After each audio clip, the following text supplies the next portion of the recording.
Good afternoon, everyone. Welcome to today's webinar owned and powered by Grant Thornton Bharat.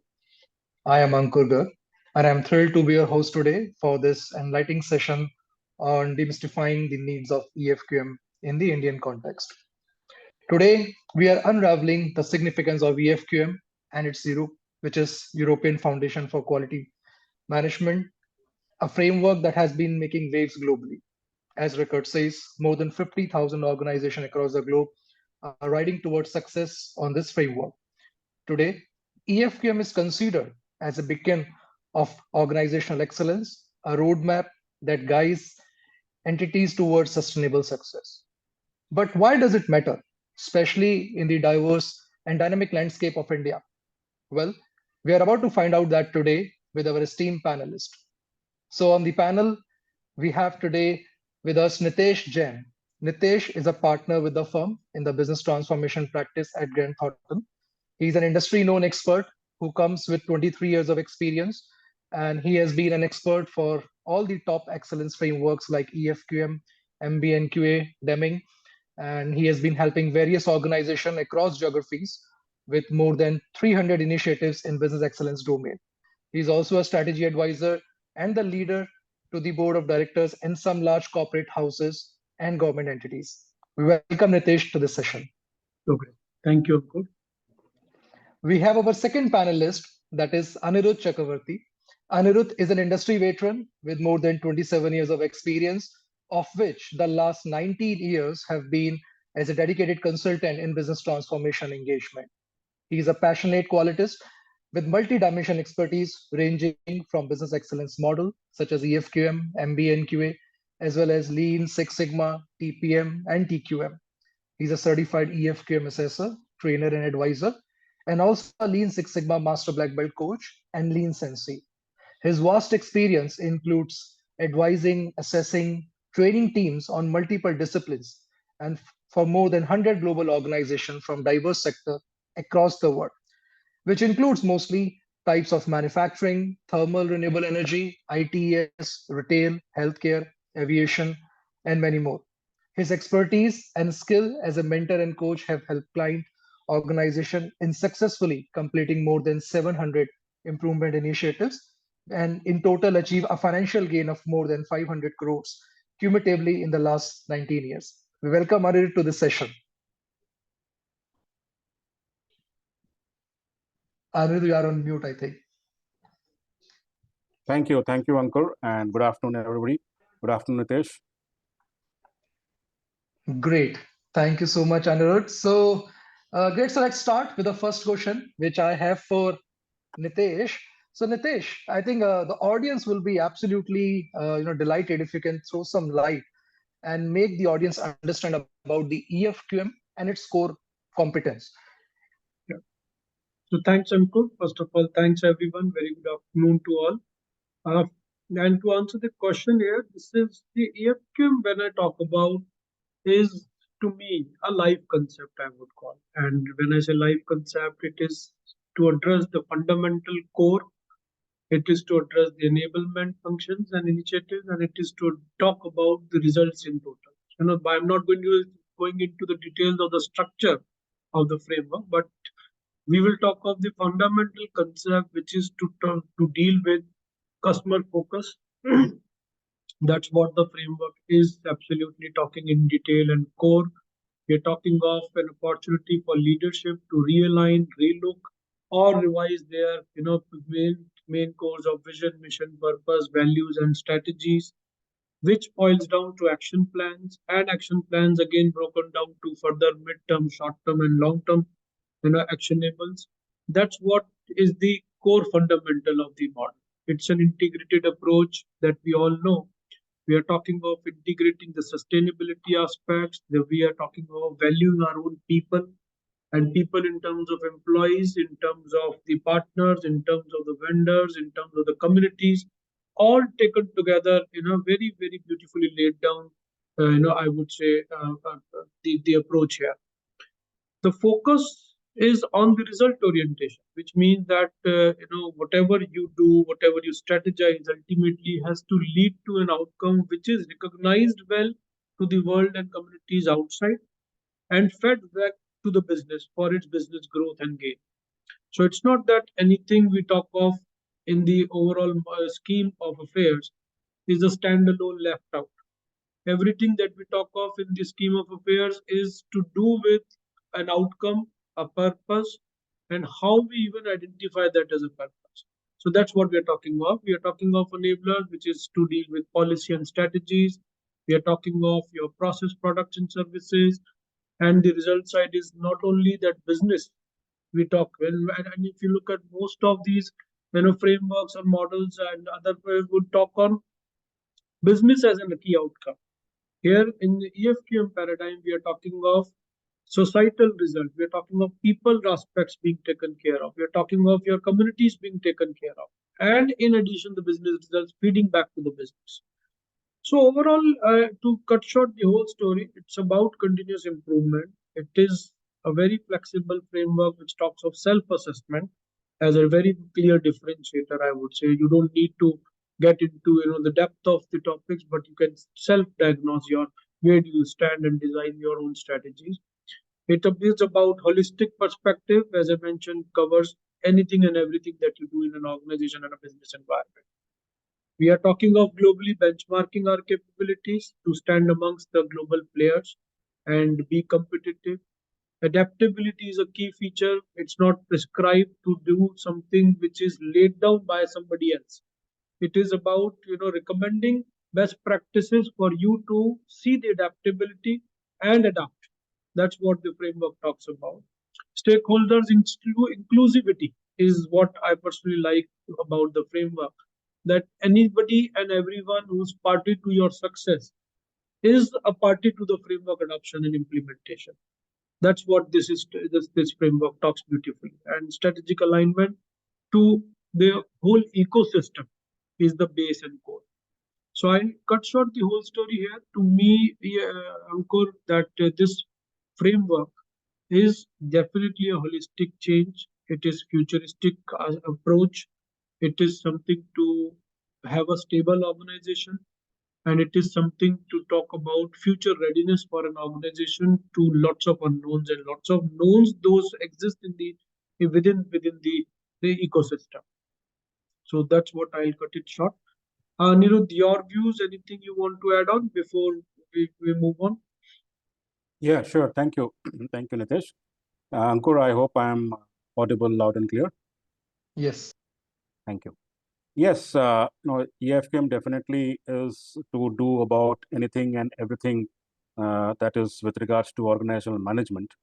What I would like to highlight, in addition to what you have already mentioned, Nitesh, is that the core concept of EFQM stands on three main pillars.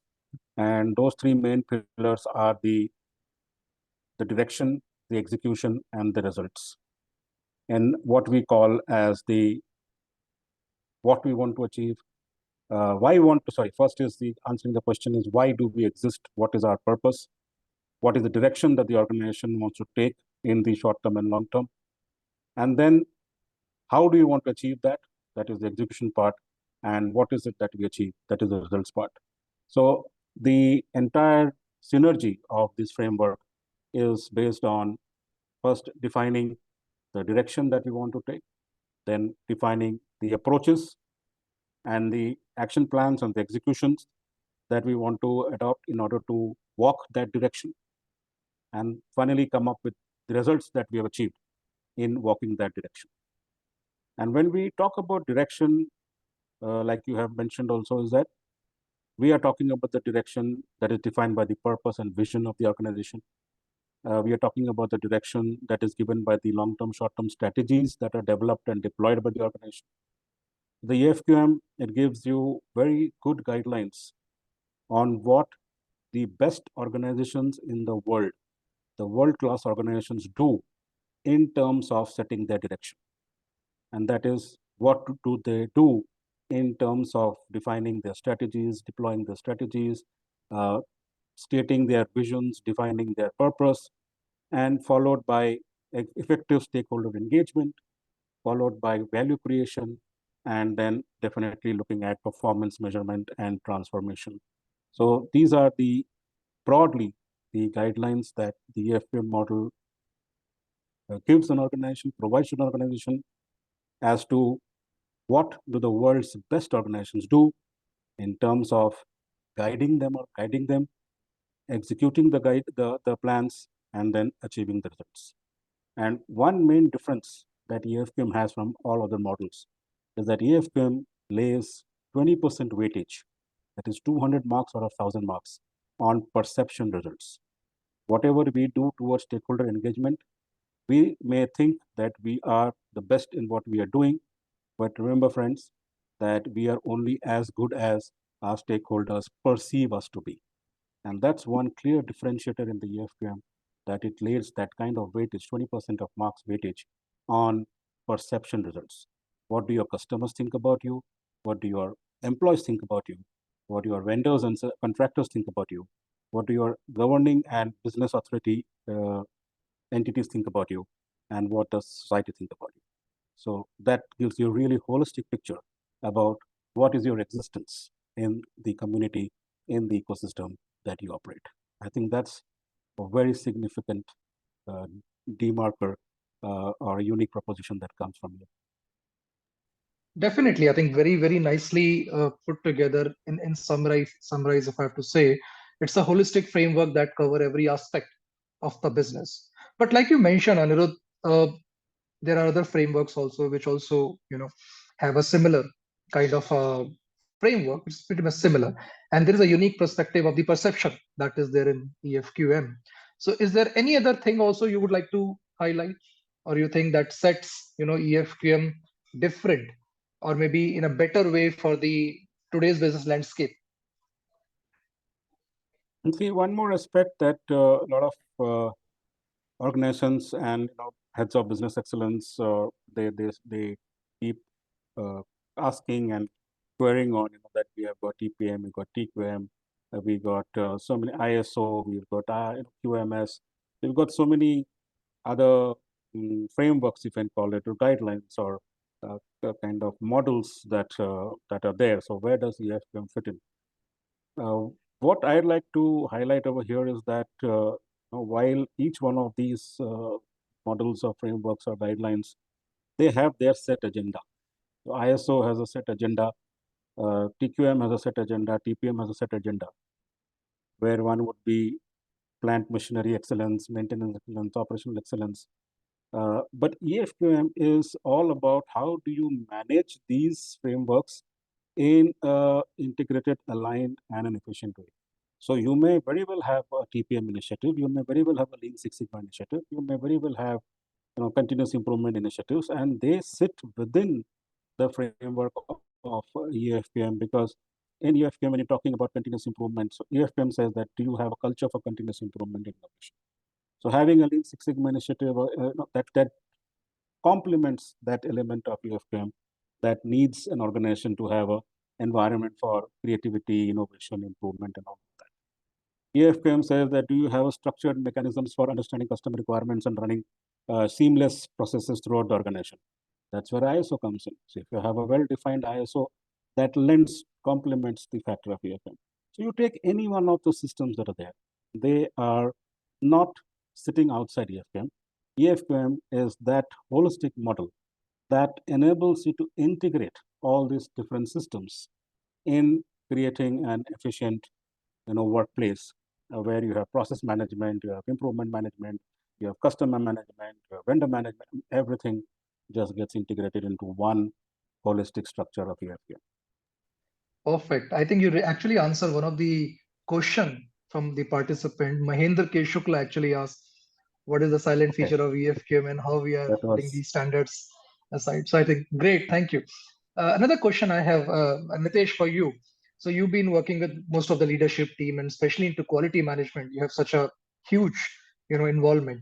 So what are the key challenges that the Indian organization face in terms of quality management, and how you think EFQM can address those challenges? What are your thoughts on that?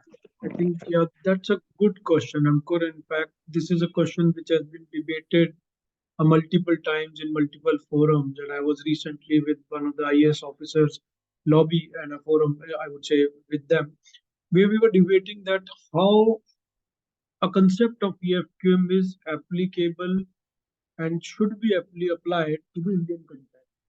If you look at, so while we were debating a lot, and this is not a discussion, but if you look at, I think short the whole story.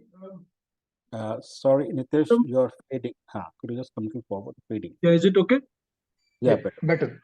Yeah. So the Indian ecosystem is a complex ecosystem. If you look at the Indian organizations, you got cultural diversity, you got resource constraints, you got supply chain complexity, you got employee engagement complexity, you got competitive market here to play around. What I mean to say that, when I say cultural diversity, not everyone would take quality and equivalence. So there is a differentiator from geography's perspective, from our cultural background perspective, that how we treat quality initiatives. When we talk of supply chain complexity, you got your, especially in the manufacturing setup, you can lead to different standards in the entire value chain of a goods or a services being produced. So there's a different diversity in the adoption of quality standards itself. When you talk of employee engagement, again, there's a diverse workforce which has diverse mindset across geographies, across cultural beliefs, and then standardizing them to an equal platform is again a challenge. We say that we want to be competitive and competitive within India first, which is a very rough competition. I'm not calling it as a tough competition, but a rough competition. And then you have to stand amid the global players. So it's a double challenge. It's a double-edged sword. Innovation, again, because of our own limitations on financial aspect, the focus typically had been on production, profit, rather than innovating. So there is a complexity in those, how do you spend, how do you do that? Now that's where I would say where in this whole paradigm, the challenge to address the challenges of typical Indian ecosystem, I'm using the word, EFQM helps you out. And EFQM type of frameworks are a savior, I would say, for a reason that they bring cultural alignment. The whole, if you look at the framework, the whole premise, the whole layout of this model framework itself is that your people has to be in sync with you. Your people has to be taken together. And when you scroll the definition of people, it's not only employees, it is also talking of your outside communities. It's also talking of your vendors, your stakeholders taken into account. So that is the basic core concept talked about as cultural alignment in the entire EFQM framework. You're talking of resource optimization, not only the manpower. You need to by self-analysis, by your by your adoption of the EFQM framework, you need to take care of your resource optimization in terms of utilizing them better. So efficiency is a outcome that is to be achieved as by way of adopting EFQM efficiency. So that's so you by default tend to use your resources much better.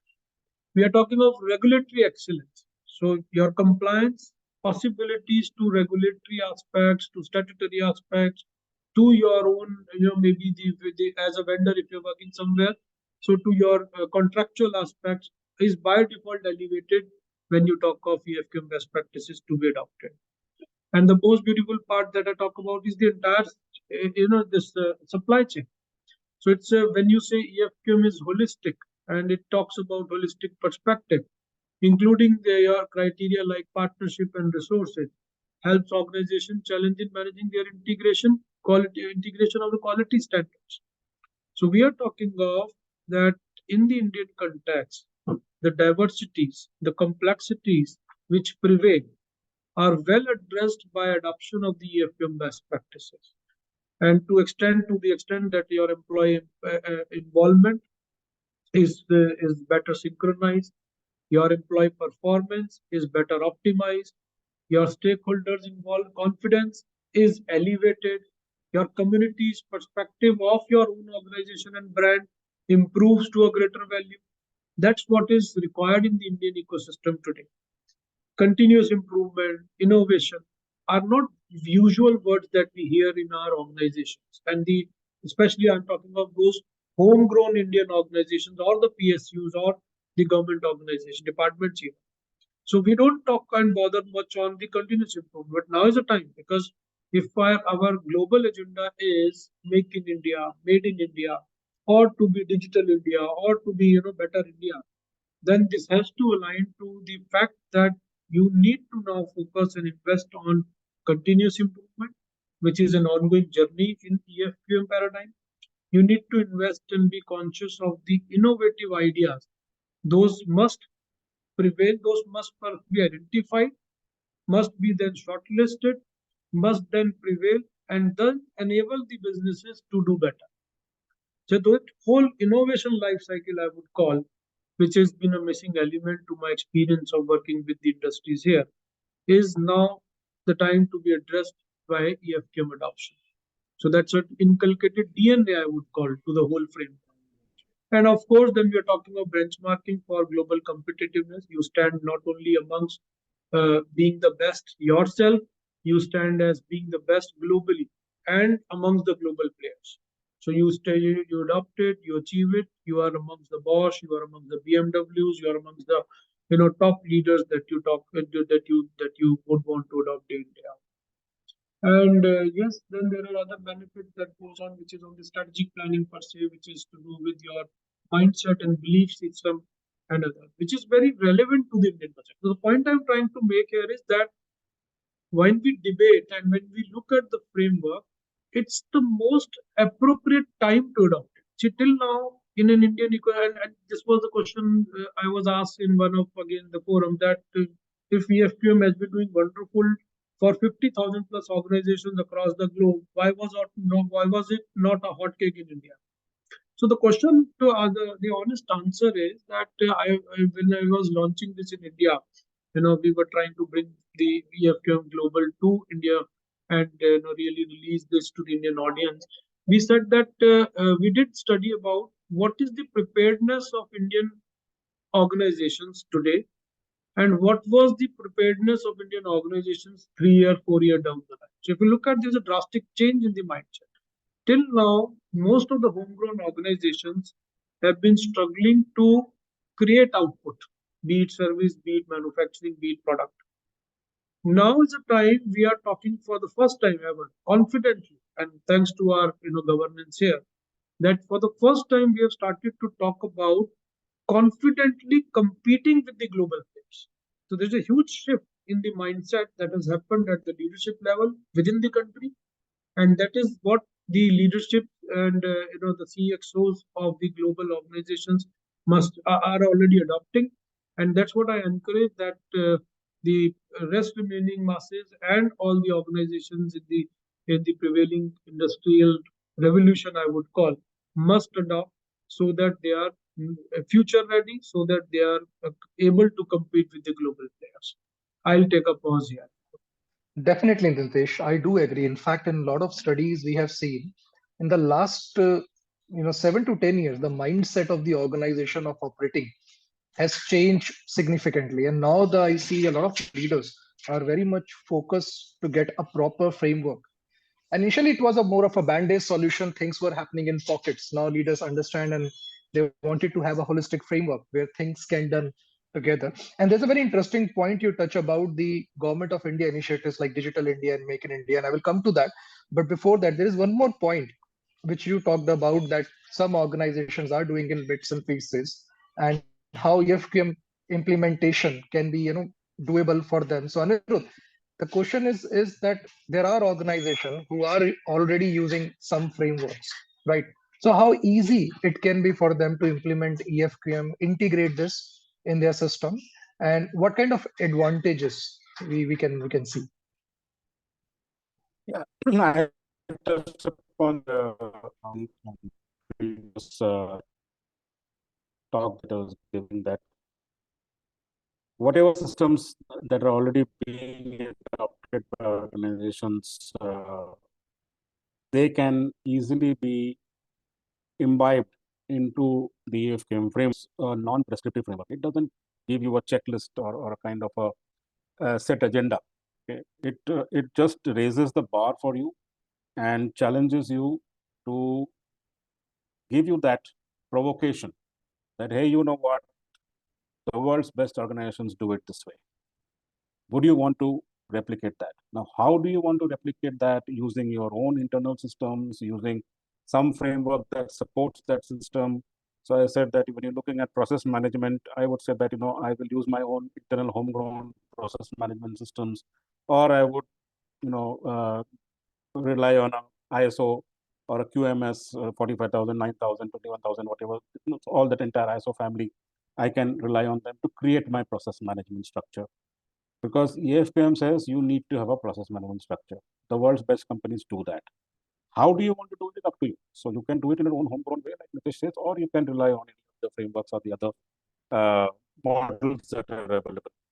It says you want to have a continuous improvement framework. So whether you use it Lean Six Sigma, use TQM, use TPM, use Kaizen, QC, it's up to you. And that's where it's very important for the direction part, because leaders of the organization need to set the direction. How mature are we? Now, if you're looking at the conglomerates of the country, the Tatas, Birlas, Mahindras, they are of a much larger proposition. And just to make you note, Reliance Industries is a UFPM 5-star organization. So RIL. So they also there. Godrej is there, who's a UFPM 5-star organization. Renew Power is a UFPM 5-star organization, the one that we worked on. So it really depends upon the appetite of the organization, the direction that the leaders are setting for the organization.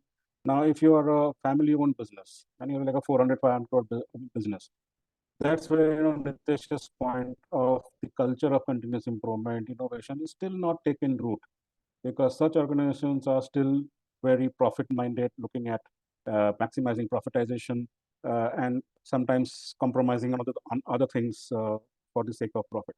That's time for those organizations to really take stock that, is that the way they would want to continue? Is there sustainability in that? Or it is time to really take stock, look back, think about the future, think about sustainable growth, and look at some kind of a framework or structure that will help them. And that's where UFQM comes in. The most important and the beautiful part of UFQM is it is sector agnostic. It doesn't matter. UFQM works for education institutions, UFQM works for healthcare institutions, UFQM works for hospitality institutions, the UFQM works for core manufacturing, service industries.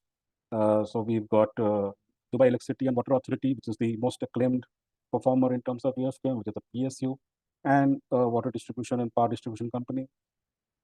So that's the beauty of UFQM. It's completely sector agnostic. It works for all organizations of all sizes. The important part is for the leadership to take the lead, to set the agenda of to what extent, what depth they want to go for it. Like I said, it's not prescriptive. You don't have to do everything, but even if you make a start and create a decent path for yourself over the next 3 to 5 years to go from a level 100 to 100 to a level 500, I think that pretty much will put you in very good stead for the future to come. Also, when we talk about the challenges of quality management, how does EFQM come in? That's the point we are covering. I think if you look at the family businesses or the smaller businesses or medium and small scale industries, other than the large conglomerates that I mentioned about, quality is very often seen as a departmental activity. Anything you want to ask about quality, or that's a quality department. There's a ISO audit, there is a MR who will answer the audit. I have interfaced with organizations where you can imagine the senior leadership of the organization, the HR leader, the operations leader, they have never faced an internal audit. They have never faced an ISO auditor. Why? Because it's the MR who answers all the questions.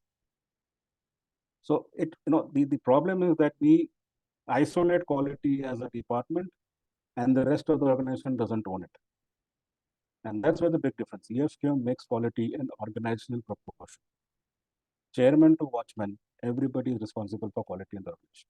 Each one have their role to play. Strategy defines it, and then you align it down the lines to business initiatives, operational initiatives, people initiatives. It's all tied up. The strategic alignment that comes in an organization through EFQM, and that drives quality across the organization, not as a function, but as a complete holistic program. So I think that's where EFQM really makes a difference in giving the structure, giving the direction, giving the framework. Yeah, and just to add on, sorry, Ankur, I'm taking it up, but see, quality itself is a word to be introspected in today's paradigm, in today's environment. Whether we interpret the word quality correctly is a question. And I would say, to my experience, it's the most misused word in in the organizations. As what Anirudh says, it's departmentalized, it is confined to an individual within an organization. So mostly that becomes a deterrent factor.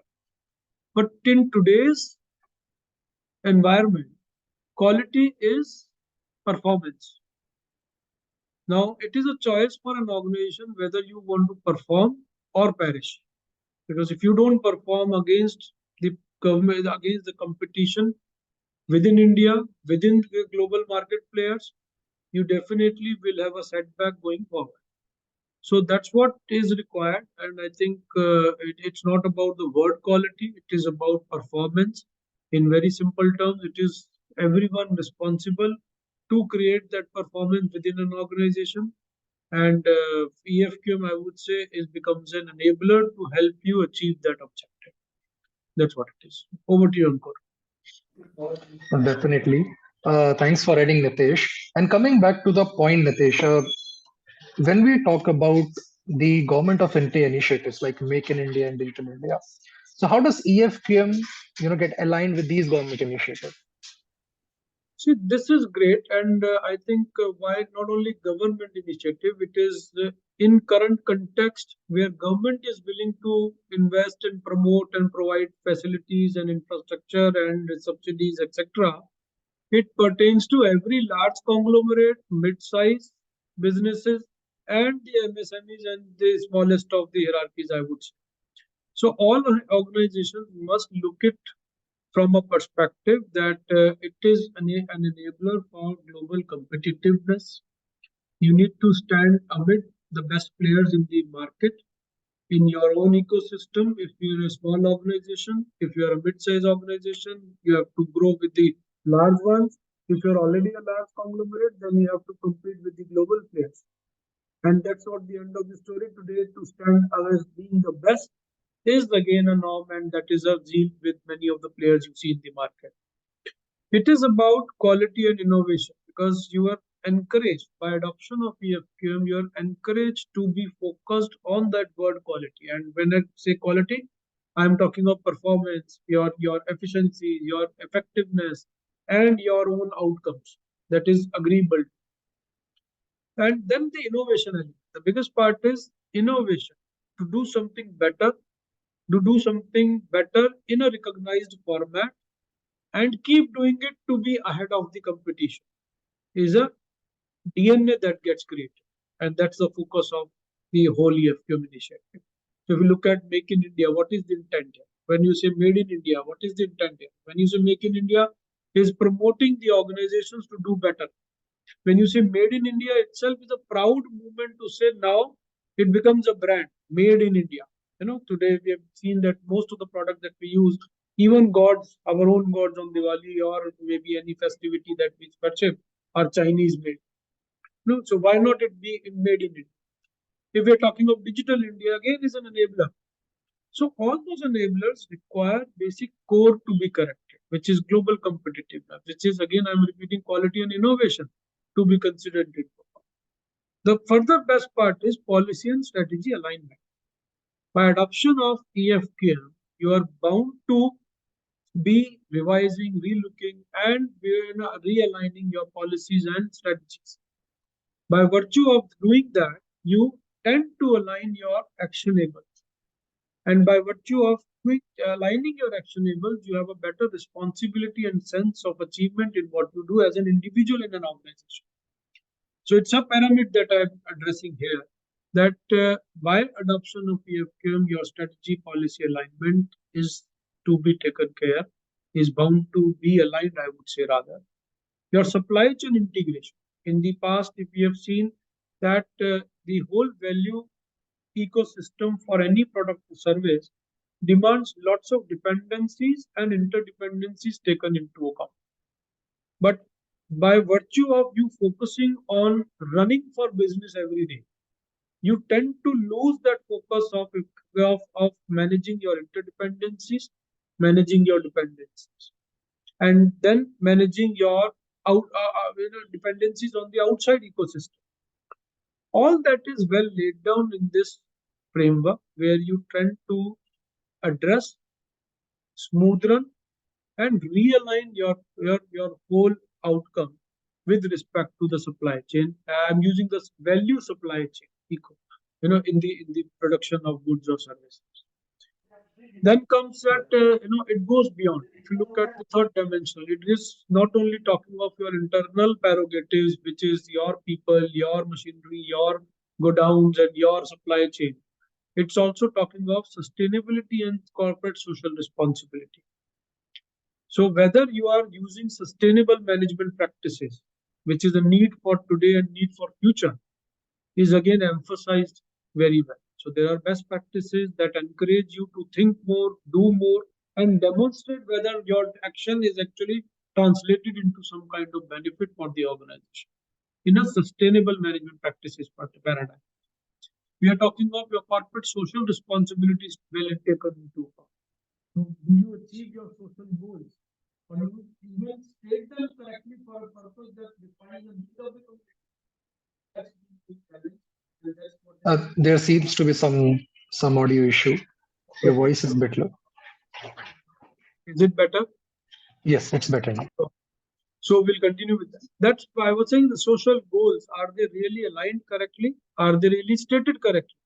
Is what EFQM talks. So this is what and truly aligns to the Make in India, Made in India objectives of the government. Investment attraction. I'll touch upon that point, which is a critical one. So when you say that government is supporting through various initiatives, all these, Make in India, Made in India, Digital India, etc. The whole paradigm and the need here is to also attract investors. Now, one is an organization, just imagine, and just a simple thing I'll quote. One is an organization where they claim that they do the best in the class. Another is an organization where you demonstrate that you stand amidst the best in the class already. And it is benchmarked by some third party, which is independent of your ecosystem. Again, I'm using the word. Now, it is always an attraction for investment because you have your smooth running interdependencies, because you have your efficiencies taken into account, because you have your strategies aligned very well, because you have your basic purpose of existence known to you. And that's what is the beauty of this framework. Employment, skill development, we talk of continuous improvement is, I think, the outcomes, which is part of the entire the system that you create and infrastructure that you create. All this is what this Make in India, Made in India, the core objectives of those initiatives encourage for an organization to adopt. So I'll take again pause because I can go endless on to this. But anything you want me to highlight, Akur, I can do that. Definitely, Nitesh. There's a specific thing we talked about, all the quality aspect and other aspect. There's two aspects I wanted to talk about, which are also the mega trends right now, and that's about sustainability management and the circular economy. So have you been hearing about the sustainable management, circular economy? Does this framework enables this? This is a question to Anirudha.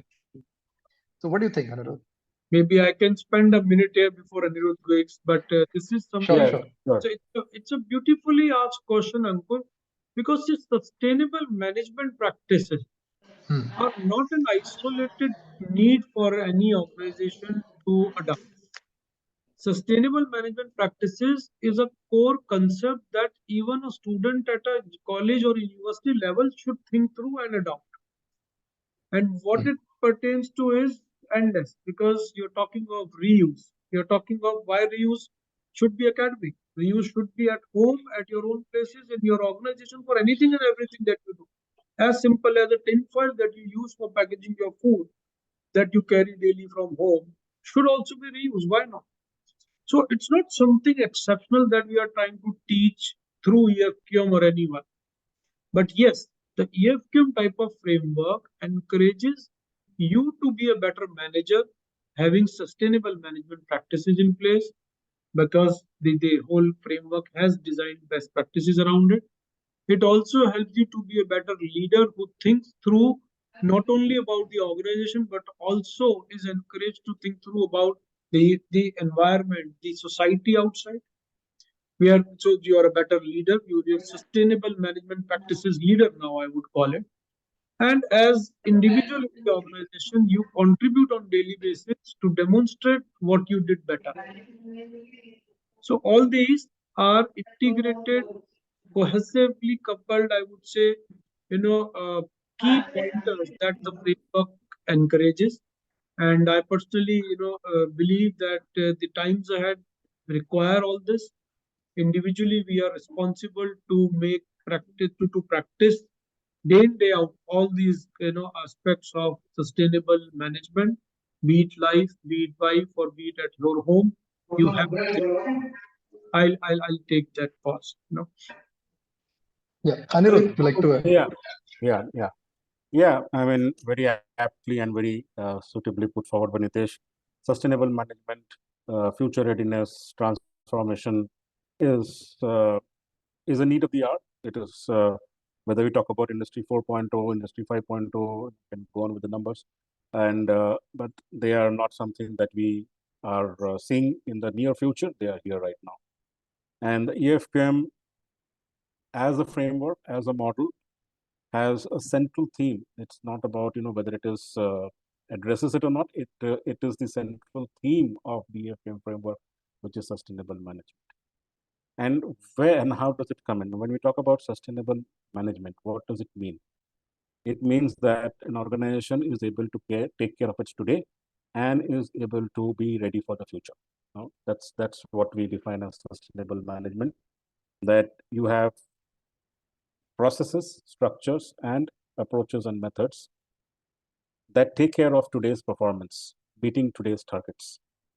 And there is a structure in place to foresee the future and be prepared for the future. And that is where the central theme of UFPM, which is leadership at every level, that really addresses that aspect in management. What UFPM says is that senior leaders of the organization should be spending 70% of their time in planning for the future and 30% of their time in reviewing the current, and leave the daily decision making to the people down the line, create that empowerment of leadership down the line, and be ready to give up. Unfortunately, as managers, as we grow through the ranks, we accumulate our decision making and take it with us right to the top. And that's where we choke the organization, we choke ourselves, we choke our bandwidth, because we are spending 70 to 80% of the time micromanaging the present, and we don't get time to focus on the future. And then we are hit badly by some things which are actually predictable, but then they are called unpredictable. And that's where the EFKM lays a lot of stress, that decentralized leadership. Create leaders at every level in the organization, empower them to take decisions, based on a basic model, create your decision-making trees, create your delegation of power, authorization, whatever you want, but create that structure within the organization where you empower people to take decisions and create and uh, release your bandwidth to think about the future, plan for the future, and see what future challenges need to be addressed by developing on technological competency, people competency, process capability. So that's where EFQM really helps in creating that sustainable management, where senior leaders in the organization are able to give up the daily monitoring passion and leave that to the people below, of course, through empowerment, and then focus on the future themselves. So that's where sustainability is very important. And of course, environment, ESG, that's the central theme. It's a leadership theme to ensure that environment, sustenance, and governance within the organization, whether it is by creating the ESG framework within the organization, circular economy of reduce, reuse, and recycle. And like Nitesh said, it's not only about packaging, it is about anything and everything that we can make that happen. So these two things focus on creating a robust ESG framework which is built on the three aspects of reduce, reuse, and recycle, and creating empowered leadership throughout the levels of the organization so that we can delegate daily decision making down the ranks and free our bandwidth to plan, strategize for the future, get the organization future ready. That's these two are the central themes of EFQM, and that's where EFQM helps in creating sustainable futures for sustainable management with a ESG focus. Couldn't agree more, Anirudh. And I always strongly believe that only two types of organizations are going to survive in future: either who can create future or who can adapt future. Now, definitely a very important point. As in leaders, they need to be extremely focused towards future, and that needs time. If you look at the today's context, majority of the management, a lot of time get utilized in their day-to-day management. And definitely what you pointed out, at least that ratio need to be reversed. Today, 70% of the time leaders spend in daily management. That need to reverse to 30%. It's important. Maybe this framework is the right choice where they can, bring this thing up. So Absolutely. so these frameworks, when the organization adapt. So Nitesh, just wanted to check with you, what steps can Indian organization can take to prepare for a transition to this EFKM model? Yeah. Will you And just give an idea around what resources and Ankur, supports it would require? sounds Yeah. like we are having this webinar. We also had lots of Hmm. events, road shows, etc. Seems like there is something exceptional going to happen. No? Hmm. But if you ask, and you all are mature in this whole domain, so if you look at, there is nothing which is exceptionally required to go for it. It is your first mindset which must believe in it. In a simple term, do a self-diagnosis. Understand where you stand today, and that's the beauty of this framework, differentiating it from others. That you got a self-diagnosis which can help you understand of the holistic ranking where you stand today. I'm using the word ranking for a purpose only to know and have a platform for yourself. But it's about doing that, understand the areas where you can do better, and with that, the progression report goes very simple that you either involve, if it all require some external interventions, you involve an external, maybe a consultant or an advisor for you to work with. But other than that, it is to start improving. That's the core of it. And these are not exceptional improvements laid down for as a requirement of the framework to comply with. No, that's not the intent. There is nothing which is requirement of the framework to comply with. There is a recommendation by the framework to adopt or not to adopt. And how you want to adopt is again a choice given there. So I would say for any organization, the simplest baby step is to understand what is the framework all about, have appreciation for it, do a self-diagnosis, and and identify where you yourself feel that you stand today. Are there enough opportunities for you to improve further? And if you have the bucket full for yourself, then start addressing. Prioritize some of the areas, get them up to the mark, do well in those, and then pick up more and pick up more and pick up more. That's the whole way to improve. That's all. And there's nothing, no end to perfection. Yeah. Anirudh, anything Great. from your side? I think pretty much is the same. We need to start with a baseline self-assessment to understand where we stand and then move on from there, take it in small bits, Yeah. even if it means first establishing a process hygiene, process maturity, moving on to continuous improvement, and then taking the steps up to strategy. So yeah, so one thing is very important to realize is that this is not a shortcut. It is not a quick win. It is not a magic wand. It takes time. It takes perseverance, and it takes patience. Yeah. To move anywhere, from the basic levels of 100, 200 score out of 1,000 to a 500 score out of 1,000, you would need to plan for a 3 to 4 year journey. Yeah. And we all know the example of Viva, which is today at 822 points. They started their journey in 1997, and as of 2021, they reached 800 points. So, it's a journey from 1997 to 2021. So they have persevered, and they have maintained, And why they have done it? I mean, it's obvious they have done it for the last 24 years because they have seen the benefit in it. If you can imagine, if any organization, and especially a PSU organization in the Middle East, where the culture of improvement is the biggest no need factor because the money is plenty and they really don't bother about losses and defects. In that environment, for an organization to persevere on it for 24 years and move from a 200 plus score to an 800 plus score, they wouldn't have done it if they wouldn't have seen benefit in it. So the benefits of implementing EFQM are large.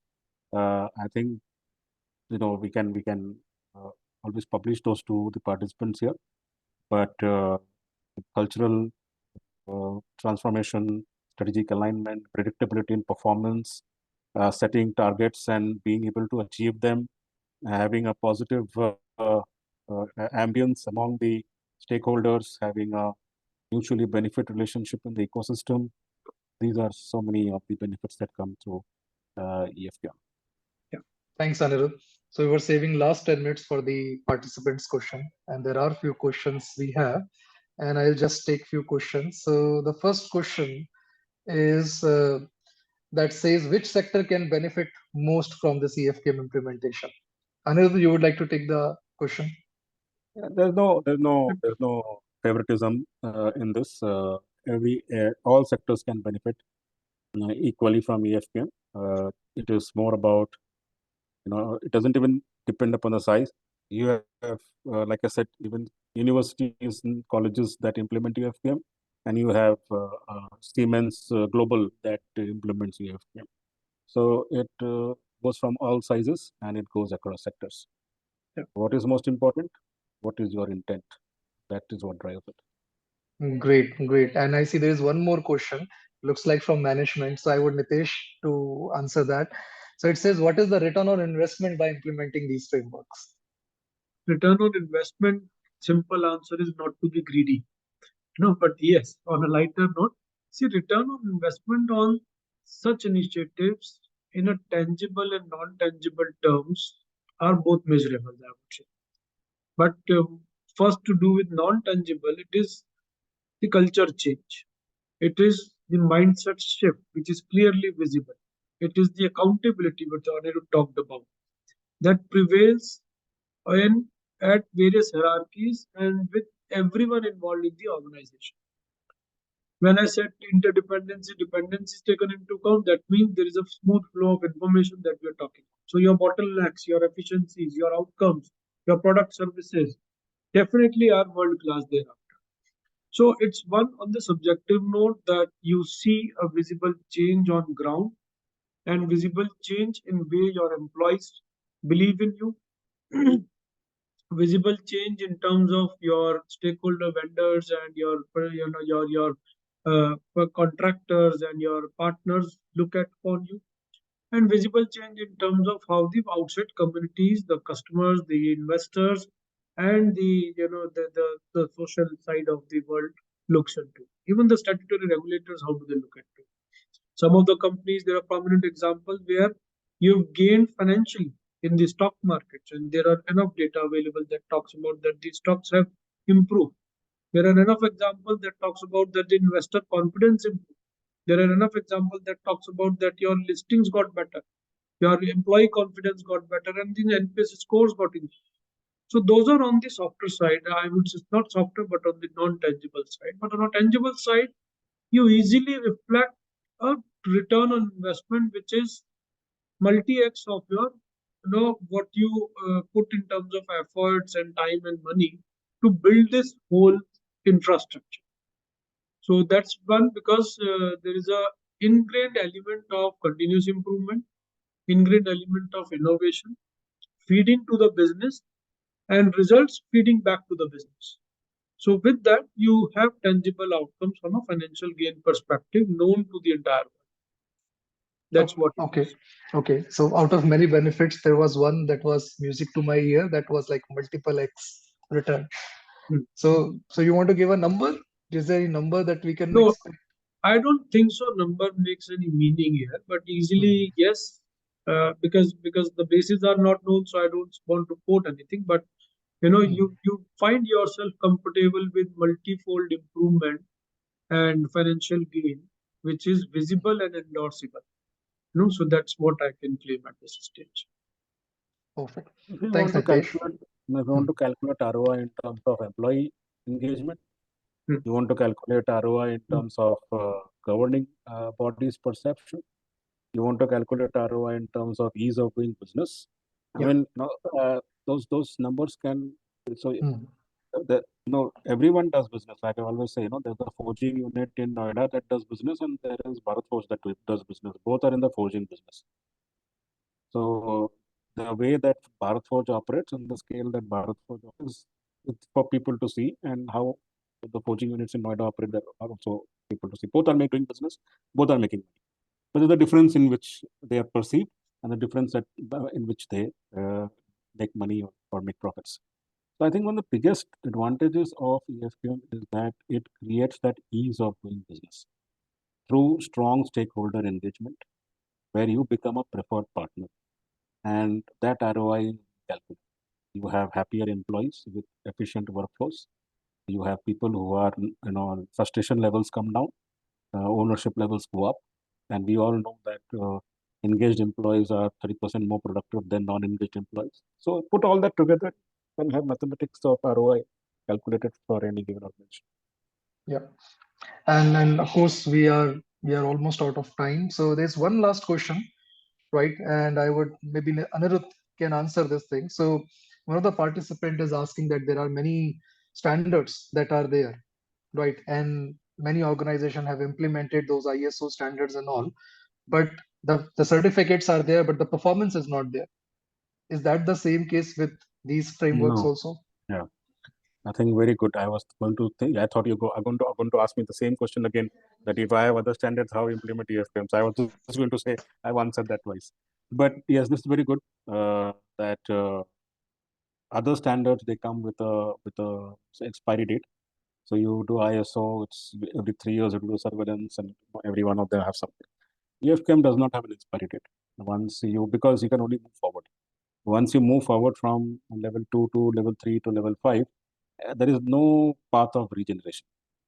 Now, what happens is that with the other standards, unfortunately, you don't implement the standard in true spirit. You don't make that standard part of your daily work. Work and processes and operations, they are a separate entity.